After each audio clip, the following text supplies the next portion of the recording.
할렐루야. 네. 하나님께서 여러분을 위하여 예비하신 그 은혜가 오늘 이 아침 여러분의 심령 가운데 충만하게 임하시기를 주의 이름으로 축원합니다. 지난 주일에 우리는 하나님께서 99세가 된 아브라함을 찾아오셔서 땅과 자손에 대한 언약을 다시 한번 재확인시켜 주시면서 아브라함의 이름을 아브라함이라는 새 이름으로 바꿔주시는 내용에 대해서 우리가 함께 살펴보았습니다.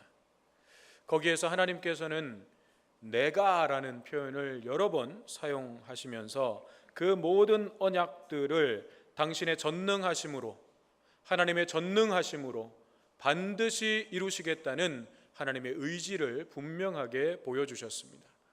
내가 이룰 것이다. 내가 이룰 것이다. 하나님께서는 내가라고 분명하게 아브라함에게 말씀해 주셨습니다. 그리고 그 언약의 그 성취의 증표로서 아브라함이라고 하는 새 이름을 주신 것입니다.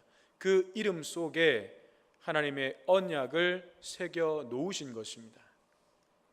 아브라함이라는 그 이름의 뜻이 무엇이었습니까? 여러 민족의 아버지, 그렇죠. 열국의 아버지 혹은 여러 민족의 아버지라는 뜻이었습니다. 다시 말해서 지금 너의 삶이 아브람, 즉 한 집안에 존경받는 아버지가 되는 것이 너의 삶의 전부였다면 이제는 열국의 아버지로서의 삶을 살아야 한다는 것입니다. 모든 민족을 향한 복의 통로가 되어야 한다는 것입니다. 그리고 이 일을 전능한 하나님인 내가 반드시 이룰 것이다. 너는 너의 새 이름 아브라함, 이 이름이 들릴 때마다, 너의 귓가에 들릴 때마다, 네 마음속에 울릴 때마다 이것을 기억하라 하는 것입니다. 그리고 이제 하나님께서는 오늘 본문 9절 말씀에서 이렇게 말씀하십니다. 하나님이 또 아브라함에게 이르시되 그런즉 너는 내 언약을 지키고 내 후손도 대대로 지키라. 이 말씀에서 우리가 또 주목해야 할 내용이 있습니다. 그것은 바로 너는 내 언약을 지키라 하는 말씀이에요. 앞에서 하나님께서 내가라는 표현을 통해서 하나님의 의지를 강조하셨던 것처럼 이제 오늘 본문에서는 너는 이라고 강조해서 말씀하십니다. 다시 말씀드리면 지난주 말씀의 핵심 키워드가 내가였다면 오늘 말씀에 있어서 핵심 키워드는 너는 이라고 하는 말이 되겠습니다. 이것은 하나님께서 이 언약에 관해서 아브라함에게 말씀해 주셨던 지금까지의 분위기와는 사뭇 다른 분위기입니다. 뭔가 좀 분위기가 달라졌습니다. 하나님께서 언약에서 나 하나님뿐만 아니라 너를 강조하시기 시작했다는 것입니다. 이건 지금까지의 하나님께서 언약에 관해서 말씀하시던 분위기와는 좀 달라졌어요. 그동안 하나님께서 아브라함에게 말씀하셨던 그 언약들을 살펴보면 하나님의 역할만 강조되었지 그 언약에 대한 인간의 역할에 대해서 예를 들면 너는 이렇게 해야만 한다라고 말씀하신 적이 없습니다. 하나님께서 그저 일방적으로 모든 것을 다 알아서 해주시는 그런 분위기였어요. 특히 우리가 15장, 창세기 15장에서 살펴보았던 내용의 기억을 한번 떠올려 보면 여러분 새록새록 다 기억이 나시죠? 15장의 그 내용들을 우리가 한번 다시 되짚어 보면 초조함과 두려움에 사로잡혀 있었던 그 아브라함에게 하나님께서 찾아오셔서 이렇게 말씀하시죠. 나는 너의 방패요 지극히 큰 상급이니라. 이 말씀 기억나시죠? 나는 내 방패요 너의 지극히 큰 상급이니라. 하나님께서 말씀하시면서 위로해 주셨습니다. 그리고 또 밤하늘의 그 뭇별들을 아브라함에게 보여주시면서 너의 자손들이 이와 같을 것이다 약속해 주셨습니다. 그리고 나서 하나님께서는 아브라함과 정식으로 언약식까지 체결해 주셨습니다. 그것이 창세기 15장에 나와 있었어요.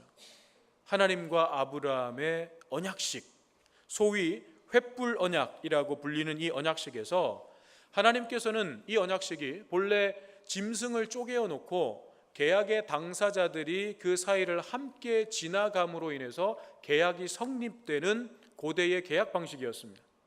근데 하나님께서 아브라함과 이 계약 방식을 통해서 언약을 맺으시면서 아브라함은 잠들게 하시고 하나님만이 횃불의 형상으로 나타나셔서 그 짐승 사이를 하나님만 지나가셨다는 것이죠.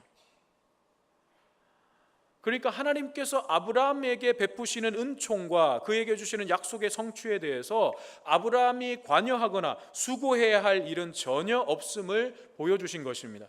그래서 이 횃불 언약식은 하나님의 무조건적인 은총의 언약이었습니다.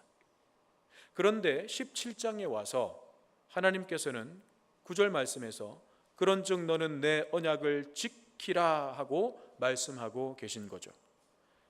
우리말 표현으로는 평범한 문장인 것 같지만 영어 성경을 보면 너는 지켜야만 한다라고 아주 강조된 표현입니다. 너는 지키라가 아니고 너는 지켜야만 한다라고 하는 표현이에요. 언약에 대한 아브라함의 책임에 대해서 하나님께서 강조하고 계신 것입니다. 이것이 무엇을 의미하는 것인가?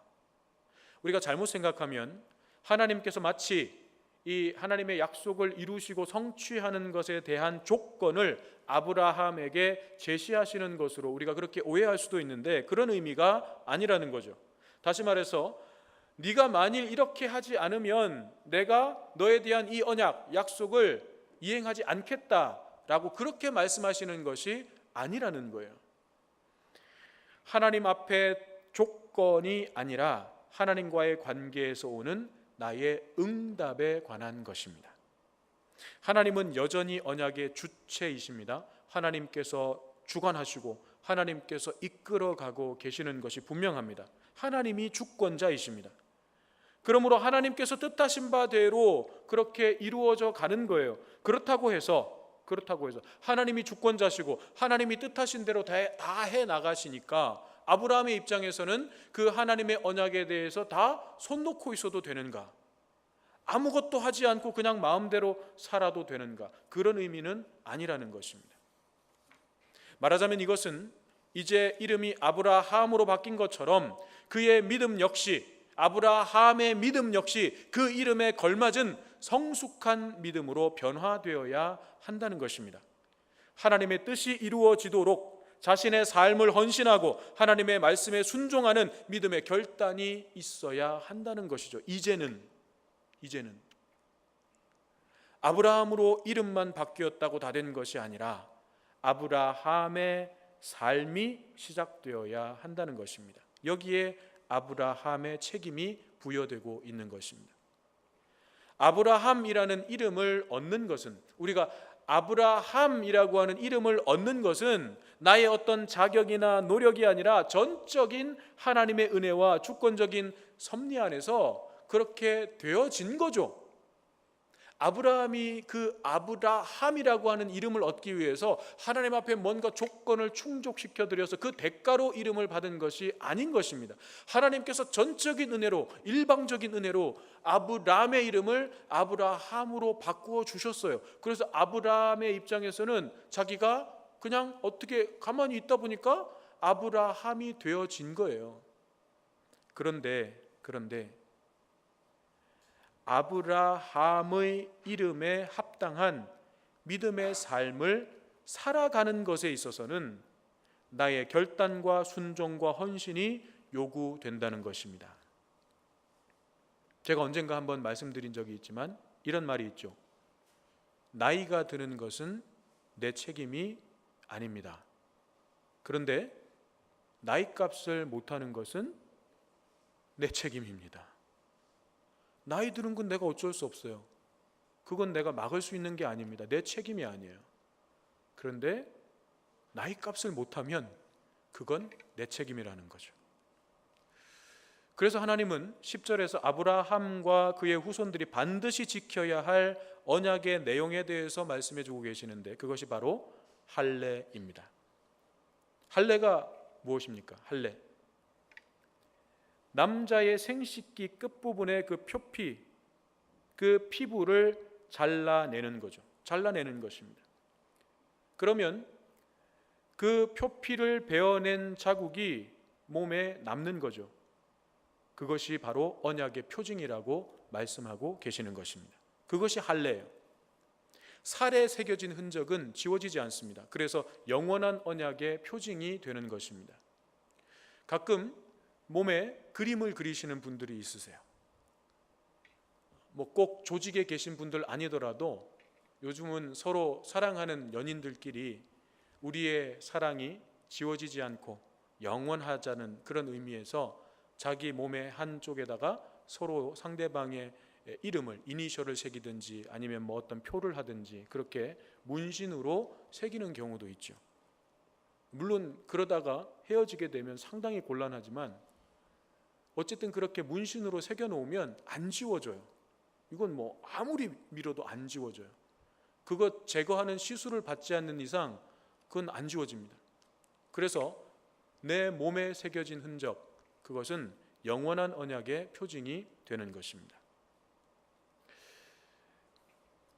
하나님께서 영원한 언약의 표징으로서 할례를 행하라 하고 말씀하시는 것은 하나님의 입장에서는 당신의 그 신실하심, 약속을 지키시는 그 언약을 지켜가시는 하나님의 신실하심을 너의 몸에 새겨지게 된 그 표징을, 그 징표를 보고 계속해서 기억하라 하는 의미가 담겨져 있는 것이고, 그 할례를 행하는 아브라함의 입장에서 보면 그런 하나님의 언약을 내가 이제 수용하는 거예요. 하나님께서 일방적으로 주시는 언약이지만 그걸 내가 거부하면, 내가 받아들이지 않으면 그 언약은 나에게 효력이 없습니다. 그런데 하나님께서 나에게 주시는 그 언약에 대해서 이제 내가 수용하고 받아들이는 순간 그 계약은 나에 대해서 유효한 계약이 되는 거예요. 그래서 아브라함의 입장에서 할례를 행한다는 것은 그 하나님의 언약을 수용하고 신실하신 그 하나님을 온전히 믿고 순종하겠다라고 하는 결단과 응답의 의미가 되는 것입니다. 자, 그렇다면 이 구약의 할례가 오늘을 살아가는 우리에게는 어떤 의미인가? 오늘날 할례가 우리에게 무슨 상관이 있고 어떤 의미로 다가올 수 있는가? 골로새서 2장 11절과 12절 말씀해 보면 그 의미에 대해서 이렇게 말씀해 주고 있습니다. 또 그 안에서 너희가 손으로 하지 아니한 할례를 받았으니, 그러니까 이제 오늘날 우리가 받는 할례는 손으로 하는 할례가 아니라는 거예요. 그리고 곧 육의 몸을 벗는 것이요 그리스도의 할례니라. 육의 몸을 벗는 것, 그리스도의 할례, 그것이 오늘 우리가 받아야 할 할례라고 하는 것입니다. 그러면 육의 몸을 벗는다는 것이 무엇인가? 그리스도의 할례라고 하는 것이 무엇인가? 그것이 12절 말씀에 나와 있는데, 너희가 세례로 그리스도와 함께 장사되고 또 죽은 자들 가운데서 그를 일으키신 하나님의 역사를 믿음으로 말미암아 그 안에서 함께 일으키심을 받았느니라. 세례라는 것입니다. 그 세례는 그리스도와 함께 장사되고 또한 그리스도와 함께 일으키심을 받는 것, 그것이 세례라는 것이고, 그 세례가 바로 오늘 우리가 받아야 할 할례라고 하는 것입니다. 오늘날 우리가 행하는 세례가 바로 그리스도 안에서 행하는 할례라고 말씀하고 있는 것입니다. 그러면 왜 세례가 할례인가? 왜 세례와 할례가 같을 수 있는가? 그 의미에 있어서 같다는 것입니다. 신약시대 초기의 세례는 우리가 잘 알다시피 침례였습니다. 그러니까 온 몸이 물속에 잠기는 거죠. 요즘도 침례교에서는 침례를 주죠.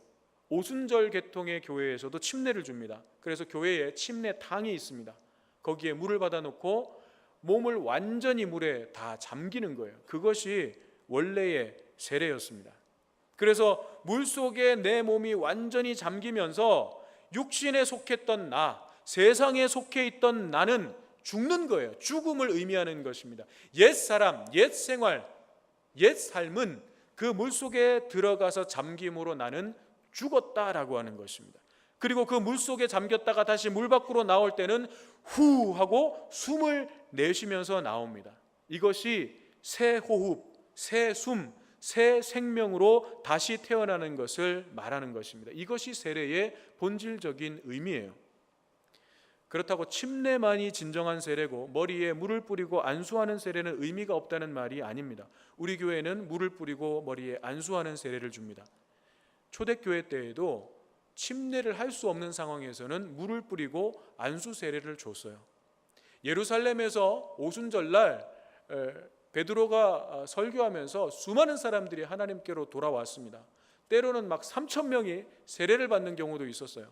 그럼 예루살렘에는 강이 없잖아요. 그렇다고 침례탕을 따로 만들어 놓은 것도 아니고 그 사람들이 어떻게 세례를 받았겠습니까? 그 사람들은 머리에 물을 뿌리고 안수하는 세례를 받은 거예요. 그러니까 의미는 똑같아요. 침례든 안수하는 세례든 의미는 똑같아요. 어떤 방식이든 물로 세례를 받는다는 것은 우리의 죄를 사하시기 위해서, 우리의 죄를 씻어주시기 위해서 십자가에 못 박혀 대속의 제물로 돌아가신 예수 그리스도 안에서 그 예수 그리스도와 함께 우리의 옛사람이 죽어버리는 것입니다. 예수 그리스도께서 십자가에 못 박히시는 그 자리에 내가 못 박히는 거예요. 왜냐하면 예수님께서 십자가에 못 박히신 이유가 바로 나의 죄값을 대신 지불하시기 위해서 못 박히신 것이니까 원래 그 자리는 내가 못 박혀야 되는 거예요. 원래 그 자리는 내가 못 박혀서 내가 죽어야 하는 자리예요. 그런데 예수님께서 나를 대신해서 그 십자가에 못 박혀 죽으신 것입니다. 그래서 예수님과 함께 나는 실제로 내가 못 박힌 것은 아니지만 예수님의 그 죽으심을 나를 위한 죽음으로 고백하고 믿고 예수님의 그 십자가에 나의 옛사람을 못 박아버리는 것입니다. 그게 나의 죽음이에요. 옛사람의 죽음입니다. 그리고 나서 죽음의 권세를 이기시고 부활하신 예수 그리스도와 연합해서 다시 새 생명, 새로운 삶으로 되살아나는 것, 거듭나는 것, 이것이 세례의 본질이라고 하는 것입니다. 주님의 그 새 생명을 얻은 자로 다시 살아나는 것, 마치 물속에 잠겨있던 자가, 죽어있던 자가 다시 물 밖으로 나오면서 후 하고 숨을 내쉬면서 새 삶을 살아가듯이 우리의 삶이 주님과 함께 주님이 주시는 그 숨으로, 그 생명으로 다시 호흡하며 살아가게 된다는 것입니다. 이것이 세례의 본질입니다. 그렇다면 그 의미가 할례와 같습니다. 할례는 태어나서 받은 육체의 그 생명의 껍데기, 옛 껍데기를 잘라버리는 것입니다. 그리고 이제부터 나의 생명을 하나님만을 섬기고 하나님의 약속을 향해서 나아가는 믿음의 삶으로 드린다는 의미입니다.